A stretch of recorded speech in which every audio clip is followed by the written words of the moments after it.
கை வரைகிறோம். கை வரைஞ்சி முடிச்சிட்டோம். இவங்களுக்கு வந்து பார்த்திங்கன்னா இந்த இடத்துல வந்து கிளாத்து பத்தலை அப்படிங்கிறது உங்களுக்கும் தெரியும், எனக்கும் தெரியும். இவங்களோட கை வந்துட்டு இவங்க கை வந்துட்டு ரொம்ப பெரிய கை, அதனால் வந்து இவங்களுக்கு கை பத்தலை. ஓகேவா? இது வந்து எப்படி ஜாயின் பண்ணணும் அப்படின்னா, நிறைய பேர் என்ன சொல்லித்தராங்க அப்படின்னா, நான் என்ன சொல்கிறேன்னா, இது வந்து ஜாயின் பண்ணணும், இந்த அளவுக்கு அளவு வருது அப்படின்னு சொல்லி நான் சொல்லியிருக்கேன். ஒருத்தர் என்ன சொல்கிறாங்க அப்படின்னா, இந்த கிளாத்தை வந்துட்டு இன்னும் கொஞ்சம் இப்படி தள்ளி போட்டுக்கோங்க, சரிங்களா? இப்படி வந்து தள்ளி போட்டுட்டு நீங்கள் வந்து வரைங்க. வரைஞ்சிங்கன்னா உங்களுக்கு வந்து ஒரு சைடு தான் வந்து ஜாயின் பண்ணுற மாதிரி இருக்கும். புரியுதுங்களா? இப்போ உங்களுக்கு வந்து ஒரு சைடு தான் 2 கிளாத்து ஜாயின் பண்ணுற மாதிரி இருக்கும். இப்போ வந்து உங்களுக்கு வந்துட்டு ரொம்ப கஷ்டமாக இருக்காது அப்படின்னு சொல்லித்தராங்க. இது வந்து சரியா தப்பா அப்படிங்கிறத நீங்கள் சொல்லுங்கள். நான் வந்து இது சரியா தப்பா அப்படிங்கிறத நானும் இந்த வீடியோவில் சொல்கிறேன். என்ன பண்ணணும் அப்படின்னா, இந்த மாதிரி நம்ம வந்து ஜாயின் பண்ணும்போது இவங்களுக்கு நம்ம வந்து கையோட ரவுண்டை வரைஞ்சிட்டோம்.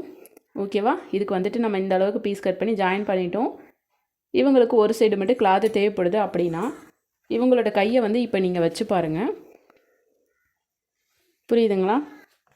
கை வந்துட்டு கரெக்டாக இருக்குது. ஓகேங்களா? கரெக்டாக இருக்குது. இப்போ நீங்கள் ஒரு சைடு மட்டும் ஜாயின் பண்ணிங்கன்னா என்ன ஆகும் அப்படின்னா, இந்த இடம் வந்து ஆம்கோலுக்கு உள்ளேயே வந்து வந்துடும். அதாவது இந்த சைடு வந்துடும். அப்போ நீங்கள் தைக்கும்போது பார்த்தீங்கன்னா இந்த இடத்துல வந்து அவங்களுக்கு ஜாயின் பண்ணது தெரியும். சரிங்களா? ஏதாவது ஒரு சைடு ஜாயின் பண்ணிங்கன்னா ஒரு சைடு வந்து இவ்வளோ தூரம் தெரியும். புரிஞ்சுங்களா? ஆனால் நீங்கள் இந்த மாதிரி தைச்சிங்கன்னா கண்டிப்பாக வந்து ஒரு சைடு ஜாயிண்ட் வந்து கையில் தெரிஞ்சிடும். சரிங்களா? இப்போ வந்து நம்ம வந்து இப்படி மார்க் பண்ணியிருக்கோம்.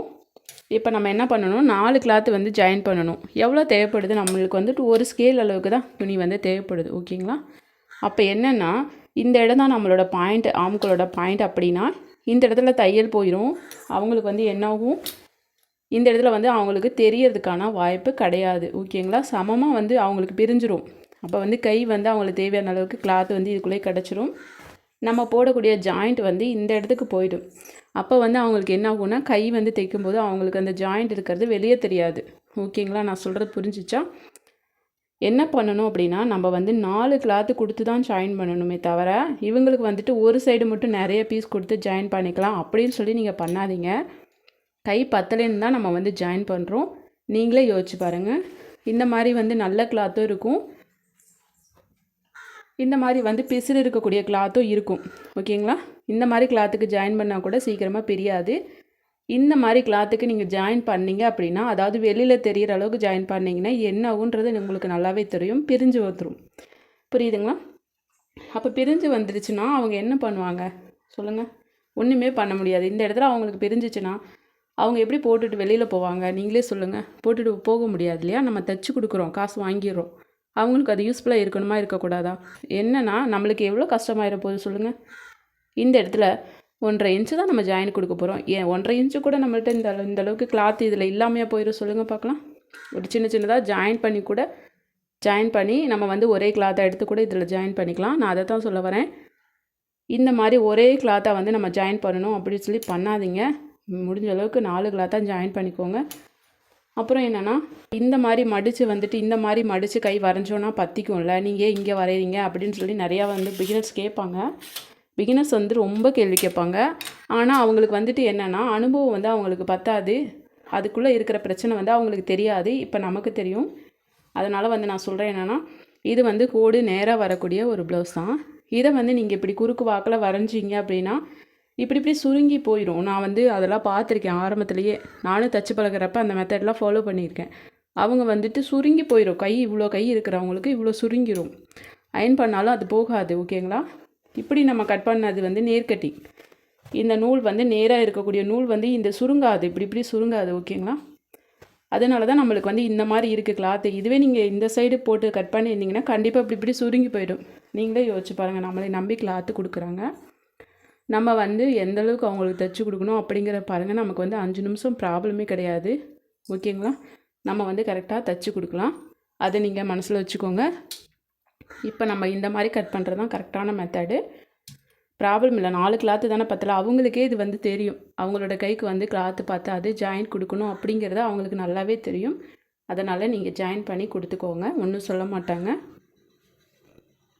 புரிஞ்சுங்களா? நம்மளுக்கு வந்து ஃபுல்லாகவே கிளாத்து பத்தலாம். நம்ம 4 கிளாத்தாக ஜாயின் பண்ணிக்கலாம்.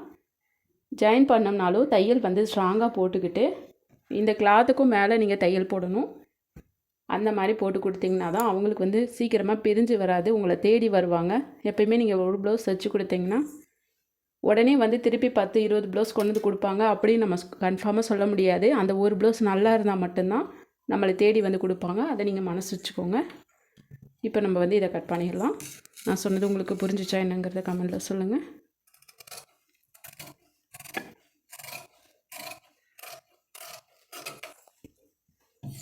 வீடியோ ட்ரெண்டிங்காக நான் வந்து சொல்லி கொடுக்கல. இது வந்து உண்மையாலுமே இது வந்து யூஸ்ஃபுல்லான ஒரு மெத்தட் தான். நீங்களே யோசிச்சுக்கோங்க, உங்களுக்கு நல்லாவே தெரியும் நான் வந்து சொல்கிறது கரெக்டாக இல்லையா அப்படிங்கிறத. நம்மளோட ப்ளவுஸாக இருந்தாலுமே ஜாயின் பண்ணணும் அப்படின்னா அது வந்து எந்தளவுக்கு ப்ராப்ளத்தை கொண்டு வரும் அப்படிங்கிறத நீங்கள் யோசிச்சுக்கோங்க. நம்மளோட ப்ளவுஸாக இருந்தாலும் நம்மளும் கஷ்டப்பட்டு தானே காசு போட்டு தானே கிளாத் எடுத்துகிட்டு வரோம். நமக்கு மட்டும் வேஸ்ட் ஆனால் ஓகேவா, நம்ம சந்தோஷப்படுவோமா சொல்லுங்கள்? அந்த மாதிரி தான். இப்போ வந்து இந்த இடத்துல கட் கொடுத்துட்டு இதை வந்து சிங்கிளாக எடுத்துக்கோங்க, கிளாத்தை தனியாக எடுத்துக்கோங்க, இதை மட்டும் கட் பண்ணிக்கலாம்.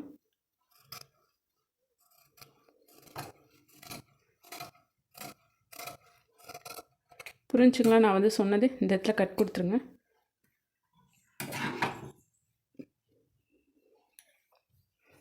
ஓகேங்களா? ஸ்லீவ் வந்து கட் பண்ணிட்டோம்.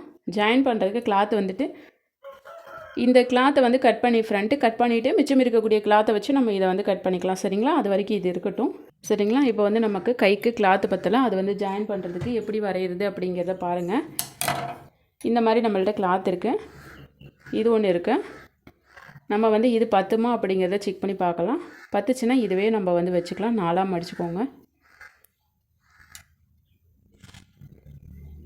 ஒரு சைடு வந்து நம்மளுக்கு பத்தலை,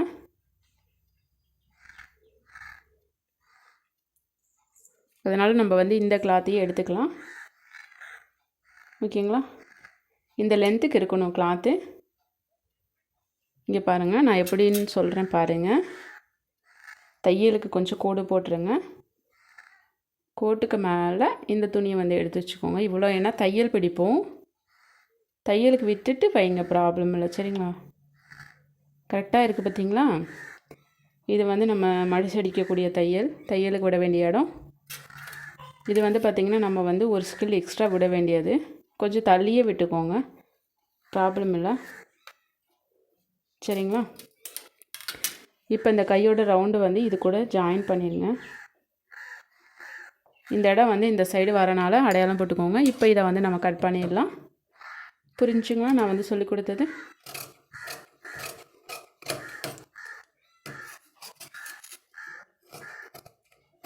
இந்த இடம் வந்து கட் கொடுத்துருங்க. அப்போ தான் நம்மளுக்கு வந்து இது இந்த சைடு வர வேண்டியது அப்படிங்கிறது தெரியும். இதை வந்து இதுக்குள்ளே வச்சுருங்க. சரிங்களா? மிஸ் ஆகிடும், இல்லைன்னா நமக்கு வந்து மேட்சிங் கிடைக்காது. எடுத்து வச்சுக்கலாம். தைக்கிறப்ப வந்து அப்படி எடுத்து ஜாயின் பண்ணிக்கலாம்.